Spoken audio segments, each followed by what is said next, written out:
Olá, pessoal, tudo bem? O meu nome é Alan Alencar, eu sou professor de farmacologia e hoje nós falaremos sobre o antibiótico linezolida, que pertence à classe dos antibacterianos inibidores da síntese de proteínas dos micro-organismos, ou seja, de bactérias, tá? A linezolida, ela é uma substância pertencente à classe das oxazolidinonas, ok? Então, ela é o protótipo e o principal fármaco dessa classe. Essas substâncias oxazolidinonas representam uma nova classe de inibidores de síntese proteicas, principalmente em relação, por exemplo, a como é que se diz, os fármacos que nós já vimos nas aulas anteriores, como os aminoglicosídeos, os macrolídeos, clindamicina, clorafenicol, né? Ela tem atividade alinesolida principalmente contra organismos gram-positivos, que incluem agentes patógenos multiresistentes, então ela é muito potente para esses fármacos que têm esses mecanismos, né, adquiriram esses mecanismos de resistência aos antibióticos clássicos, ok? Em relação à atividade antimicrobiana, ela é ativa contra a grande maioria dos organismos gram-positivos, certo? Principalmente estafilococos, streptococos, enterococos, cocos anaeróbios, gram-positivos e bastonetes gram-positivos, certo? Tem uma baixa atividade contra gram-negativos, tanto aeróbios quanto anaeróbios. Então, ainda é muito importante a gente falar e ressaltar essa característica da linezolida. Ela tem uma atividade muito potente, principalmente para fármacos gram-positivos multiresistentes, mas que tem baixa atividade sobre a grande maioria das bactérias gram-negativas, que sejam elas aeróbias ou anaeróbias. Tá? Ela tem uma ação bacterostática para enterococos e estafilococos, porém, ela pode exercer efeito bactericida em micro-organismos como estreptococos, tá? Geralmente, o Mycobacterium tuberculose é moderadamente suscetível à linezolida, assim como as microbactérias de crescimento rápido, porém, o Mycobacterium avium intracelular é frequentemente resistente à linezolida. Então, lembrando que o MAI é geralmente resistente à linezolida, tá? Então, se for feito um antibiograma, a gente vai conseguir constatar que, caso haja o MAI nessa cultura, a linezolida ela não conseguirá, geralmente, promover suas ações, né, inibindo a síntese de proteínas para Mycobacterium avium intracelular, devido a essas resistências. Principal mecanismo de ação, né? Ela inibe a síntese de proteínas, né, como nós já observamos anteriormente, por meio de sua ligação ao sítio P da subunidade 50S ribossomal, e aí ela vai impedir aquela formação desse complexo RNA transportador F-MET ribossômico, que é quem dá início à síntese de proteínas. Então, esse é o mecanismo de ação da linezolida, tá? E aí, devido a esse mecanismo de ação intrínseco da linezolida e singular a ela, específico da linezolida, ela é ativa contra cepas que são resistentes a vários outros agentes, que podem incluir cepas de Streptococcus pneumoniae, resistentes à penicilina, cepas de estafilococcus resistentes à meticilina, né, muito comum, com resistência intermediária à vancomicina e também resistentes à vancomicina totalmente. Também pode, como é que se diz, ser ativa contra cepas de enterococos resistentes à vancomicina. Então, olhem só a importância clínica da linezolida, né, o seu espectro de ação para esses micro-organismos. Em relação à farmacocinética, ela tem uma biodisponibilidade oral de 100%, pode ser administrada, como é que se diz, com alimentos, e devido ao fato da dose pela via oral ser 100% biodisponível, a quantidade de linezolida administrada pela via oral deve ser a mesma quantidade administrada pela via intravenosa, que também tem biodisponibilidade de 100%, que é o que a gente está falando aqui, tá? A meia-vida é de aproximadamente 4 a 6 horas, 30% da linezolida se ligam às proteínas plasmáticas e ela se distribui amplamente em tecidos que têm uma alta perfusão sanguínea.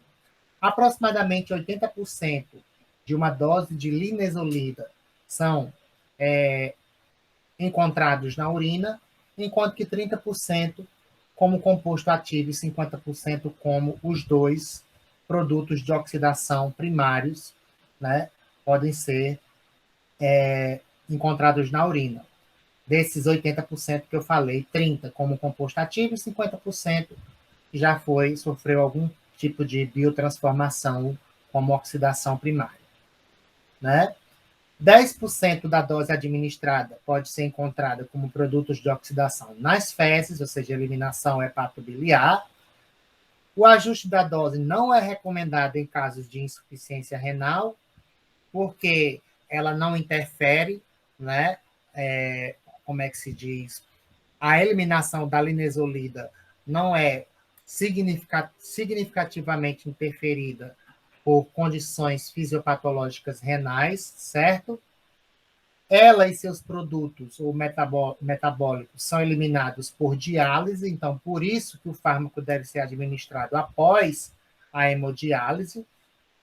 Usos terapêuticos e posologia, ela é comumente administrada em uma dose de 600 miligramas, 2 vezes por dia, pela via oral ou intravenosa, na mesma dose, independentemente da via, e é adotado geralmente um protocolo que utiliza uma posologia de 400 miligramas 2 vezes ao dia, geralmente para tratamentos de infecções da pele e de estruturas cutâneas não complicadas em adultos, certo? Ela é utilizada em infecções cutâneas e tecidos moles, por exemplo, no tratamento de infecções de estruturas cutâneas causadas por Streptococcus e Staphylococcus aureus, ou seja, tanto os que são os micro-organismos que são sensíveis à meticilina ou que são resistentes à meticilina. Então, ela pode ser indicada para tratar infecções por esses micro-organismos. Infecções do trato respiratório,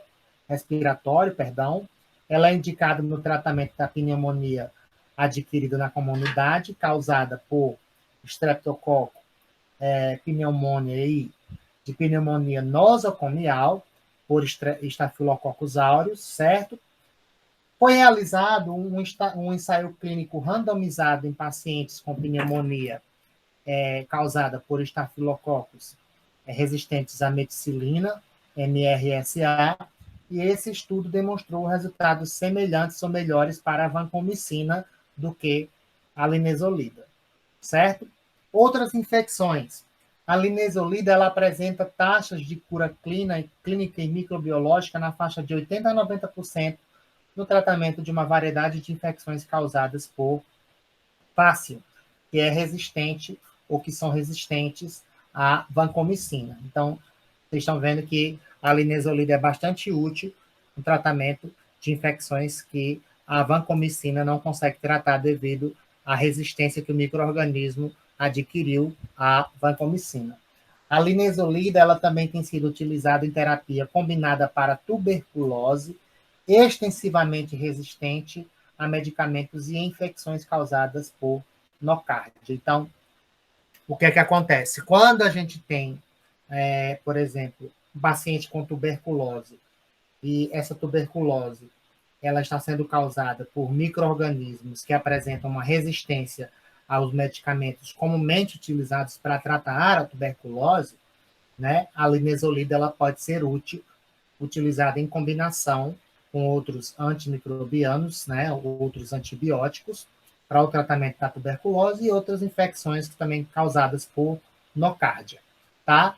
Como efeitos adversos, principalmente mielossupressão, já foi relatada a ocorrência de anemia, leucopenia, pancitopenia e trombocitopenia. A trombocitopenia tende a ser o efeito mais comum adverso decorrente da mielossupressão. É observado geralmente no início da terapia, entre o 7º e 10º dias de tratamento. Esses efeitos são reversíveis mediante a interrupção do fármaco, né? Se o paciente, o risco-benefício for avaliado e o risco for maior do que o benefício com a terapia. E aí deve ser considerado que a contagem das plaquetas, ou seja, deve ser monitorada em pacientes com risco de hemorragia, trombocitopenia pré-existente ao uso da linezolida ou até mesmo distúrbios intrínsecos ou adquiridos em função ou da função plaquetária, e também em pacientes que recebem cursos de terapia que ultrapassam 2 semanas, né? Ou seja, já que esses efeitos trombocitopênicos ocorrem entre 7 a 10 dias de tratamento. Também pode ocorrer toxicidade mitocondrial, né? Já foi relatado que pacientes que recebem tratamento com linezolida desenvolvem, por exemplo, neuropatia periférica, neurite óptica e acidose lática, e esses efeitos normalmente se manifestam após a duração ou durações de tratamento prolongadas, pelo menos 6 semanas, né? Embora alguns casos de acidose lática tenham sido descritos após apenas alguns dias de terapia. E aí acredita-se que o mecanismo desencadeador dessas toxicidades seja a inibição de proteínas, né, da síntese de proteínas mitocondriais, tá? Em geral, a linezolida não deve ser utilizada para terapia de longa duração se houver antibióticos alternativos, tá? Mas ela, no caso de resistência, é bastante útil. Ok, pessoal? Então, essa é a farmacologia da linezolida, né? Um antibiótico bastante útil para o tratamento de infecções para bactérias gram-positivas. Espero que vocês tenham gostado. Qualquer dúvida, podem deixar seus comentários, também podem deixar críticas, sugestões. Os meus alunos, nós discutiremos essa aula em um momento oportuno. Mais uma vez eu agradeço e até a próxima.